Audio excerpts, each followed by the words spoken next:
சரி ஓகே போ. ஏய் சண்டை போட மாட்டல. சரி நான் ஏன் சண்டை நீ போடுறேன்? கூல் தானே? போடா. போ போ போ. பை. அப்படியே போயிடு. ஏண்டா வாழ்க்கையில உன்ட்ட டிடி காசுன்னு இல்லையேடா. அது டெடிகேஷன் மாப்ள. அப்பா கோவத்துல பேசுறப்ப கரெக்ட் எல்லாம் பண்ண முடியாது. நீ நில்லு. நீ எல்லாம் வாழ்க்கையில திருந்தவே மாட்டடா. ஃப்ளைட்டுக்கு இன்னும் எவ்வளவு நேரம் இருக்கு? இன்னும் 40 நிமிஷம் இருக்கு. 40 நிமிஷம் இருக்கா? 40 நிமிஷம் தான் இருக்கு. ஏன்? எனக்கு காரப்பொரி சாப்பிடணும் போல இருக்கு. உசுர கூட தரையோசிக்க மாட்டேனடி. அதெல்லாம் வேணாம். உன் பொந்தெல்லாம் வச்சு என்னால அலைய முடியாது.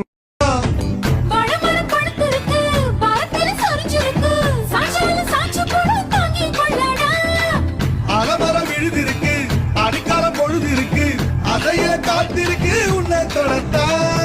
படி படி படி படி படி படி வாடி வாடி பிஞ்சு கரட்டு படி தர வாங்கி தரே லண்டன்ல கெட்டு.